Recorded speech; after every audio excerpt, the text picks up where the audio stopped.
এই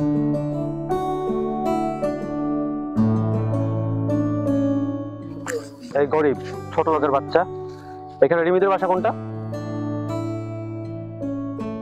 আচ্ছা, রিমিদের বাসা? রিমিদের বাসা কিন্তু আপনাকে তো ঠিক চিনলাম না। আমি কে সেটা আপনাকে বলে লাভ কি? আমি যাদের বাসায় আসছি, যাদের বাসা খোঁজ করতেছি, সেই বাসার ঠিকানাটা আমাকে দেন, আমি যাই। তোর মতো গরিব ছোট লোকের কাছে এইসব কথা বলে লাভ কি? তাছাড়া আমাদের পার্সোনাল কথা আমি তোকে বলতে যাবো কিসের জন্য? ঠিক আছে, কিন্তু আপনি আমার সাথে এমন ব্যবহার করছেন কেন? তোর মতো লোকের সাথে কি খারাপ ব্যবহার না করে উপায় আছে?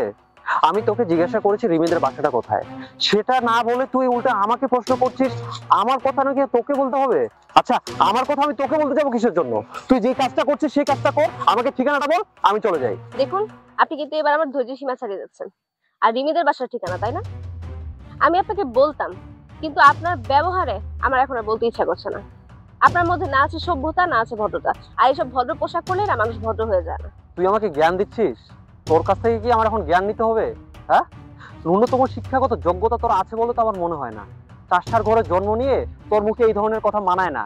তোকে আমি যেটা প্রশ্ন করেছি সেটা জবাব দিয়ে দে, ঝামেলা মিটে যায়। এত কথা বাড়াচ্ছিস কিসের জন্য তুই?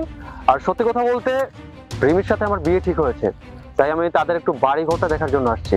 তুই যদি আমাকে ঠিকানাটা বলিস তাহলে আমি তাদের বাড়ি অব্দি যেতে পারি। তাছাড়া আশেপাশে কোনো মানুষজন দেখছি না যার কাছে আমি ঠিকানাটা একটু জেনে নিব। তোকে বলে আমার লাভ কি? এই রিমি, চল, মা খাইতে ডাকতেছে। মানে আপনি রিমি, যে কিনা বিসিএস পরীক্ষায় উত্তীর্ণ হয়ে বিসিএস ক্যাডার হয়েছে? হ্যাঁ, আমি রিমি। কেন, খুব অবাক লাগছে? গ্রামের গরিব ঘরের চাষার মেয়েরা কি বিসিএস ক্যাডার হতে পারে না? তাদের কি কোনো স্বপ্ন থাকতে পারে না?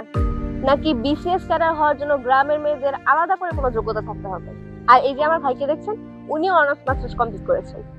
উনি একটা সফটওয়্যার কোম্পানিতে চাকরি করেন, কিন্তু তারপরেও তিনি গ্রামেই থাকে বেশিরভাগ সময়। কেন জানেন? কারণ আমরা যতই উপরে যাই না কেন, আমাদের শিকড় আমরা কখনোই ভুলি না। আমরা আমাদের স্বাচ্ছন্দ্যে জীবনযাপন করতেই বেশি ভালোবাসি। রিমি, তার মানে ওনার সাথে তোর বিয়ে ঠিক হয়েছে? আপনি, তাই না? আমি যখন দূর থেকে আসতেছিলাম তখন দেখতেছিলাম যে আপনি আমার বোনের সাথে কিরকম খারাপ আচরণ করতেছিলেন, কিন্তু আমি ভাবছিলাম আপনি হয়তো বাইরের কোনো লোক, কিন্তু আমি ভাবতেই পারিনি যে ঘটক যে ছেলের কথা বলছে আপনি সেই ছেলে। আচ্ছা, আপনাদের কি মনে হয় বলেন তো, এই গ্রামের মেয়েরা এরা খুব সাদাসিধে হয়, এদের কোনো শখ আহ্লাদ থাকতে পারবে না, এরা সারা জীবন খেতে খামারেই কাজ করবে, এরকম কেন ধারণা আপনাদের? আপনার আচরণ দেখে আমি যা বুঝলাম, আপনি খুবই ছোট লোক প্রকৃতির একটা মানুষ। শুধু টাকা পয়সা থাকলে আর এরকম দামি কোট টাই প্যান্ট পরে থাকলেই না মানুষ হওয়া যায় না। আপনি একটা মানুষ রূপী অমানুষ, তাই আপনার সাথে আমার বোনকে কোনোভাবেই আমি বিয়ে দিব না। আসলে ভাই বিষয়টা এরকম না। আমি এসে শুধু রিমিকে একটু জিজ্ঞাসা করেছিলাম যে তাদের বাসাটা কোন জায়গায়, কিন্তু আমি বুঝতে পারি নাই যে আসলে ও রিমি। আর আমি মনে করেছিলাম গ্রামের মেয়ে, গরিব ছোট লোক।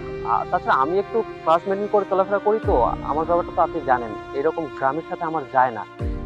তাছাড়া ভাই আমি মনে করেছিলাম যে আপনাদের অট্টালিকা বাড়ি আছে, অনেক সম্পত্তি আছে, টাকা পয়সা আছে, কিন্তু আপনারা যে এইভাবে গ্রামে বাস করেন, আপনাদের আহ ছোটখাটো বাড়ি, এটা আমি কখনো বুঝতে পারি নাই। তাছাড়া রিমি এখানে এসে গরু চড়াচ্ছে, এসব আমাকে দেখতে হবে। আর আমি যদি জানতাম ভাইয়া সে একজন বিসিএস ক্যাডার, আমি আসলে কখনো এই ধরনের বিয়ে করতাম না তার সাথে। শুনেন, আগে নিজের ব্যবহারটা ঠিক করতে শিখেন, মানুষকে মানুষ হিসেবে গণ্য করতে শিখেন। আমি যতটুকু ঘটকের কাছ থেকে শুনেছি আপনি প্রত্যেক মাসে 1 লাখের আশেপাশে আয় করেন, তাই না?